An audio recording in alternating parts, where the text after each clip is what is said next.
was born April 22nd, 1927, in Königsberg, East Prussia, in Germany. That first year at school, I know I was given a hard time by the Gentile children, and they would tease, and I had long hair. They used to pull my braids, and we used to have ink wells, and they'd stick my braids in the ink well and do all kinds of bad things. My father and my grandfather both were pharmacists. They had a pharmacy. They owned the whole building. My grandparents lived above the pharmacy. I don't exactly know the date that this came about, but we were not allowed to have the pharmacy anymore, and it had to be forcefully sold for a pittance.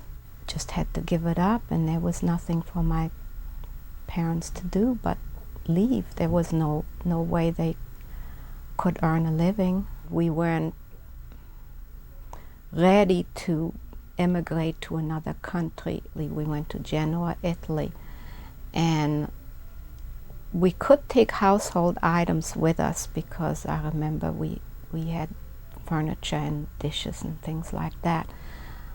But we were not allowed to take any money out of Germany. I just have one brother, and my brother didn't want to come with us to Italy. He was already in high school. He's 3 years older. He was 3 years older than I am. And he wanted to finish high school in Germany. In Italy, I had a lot of bad experiences. My father and my mother worked very hard at this bakery. The former owner apparently didn't pay his debts, and so they had a hard time trying to get supplies for the bakery. They had to pay the other previous owners' debts before they could get supplies, and they worked day and night, and so I was left mostly to my own devices. My mother got very sick. She had a heart condition, and she was at home in bed for 6 months before they took her to the hospital. Also, at the same time, things got very rough in Italy because the Italians and the Germans had joined, and the Germans were putting pressure on the Italians to get rid of the Jews. My father lost his business, and my mother was so sick at the time. My mother passed away in January of 1939, and after that we gave up the apartment. We stayed with an Italian lady in a rented room. There would be raids, like they would just pick up whoever they could catch. And one day I came home from school, and some friends intercepted me and said, your father is in prison. They kept him there a couple of days, and I was all by myself. And when they let him out,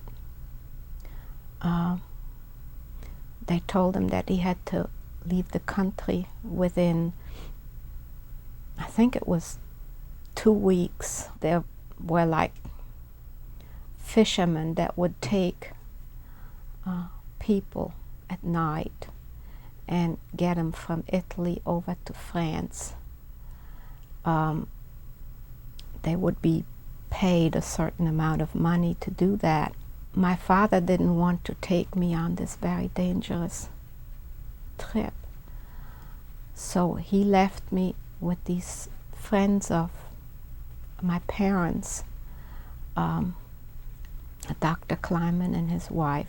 The way my father figured, and they agreed to take me with them to the United States, and that my father would go to France by himself. My father did get to France. Unfortunately, in 1942, he was taken by the Germans, and that was the last we ever heard of him. Instead of being with the Climents for a matter of a few weeks, I ended up being with them for 4 years. What the Italians did is they separated families. They took the men and put them in concentration camps, and they took the women and the children and the old people and interned them in small towns all over Italy. At that time, Mrs. Clement was pregnant with their first child, and since her husband was a physician, she petitioned the Italian government to let her husband come where we were interned to be with us, and it was granted. And so he came and he was with us. These little towns were all strung along southern Italy, and the main road would usually go right through the middle of these towns. The convoys would come through, and the planes would come over, and they'd be bombing of these convoys along the road, and we could just stand on a window and watch it all happening. After the Allied forces came through our town, all of Italy was not liberated yet. They were still going up north. But we were free. The minute that they came through, we were free, but we had no place to go. President Roosevelt announced that he would take 1,000 refugees from liberated Italy to come to the United States for the duration of the war. So I was accepted to come. We were actually supposed to go back after the war was over,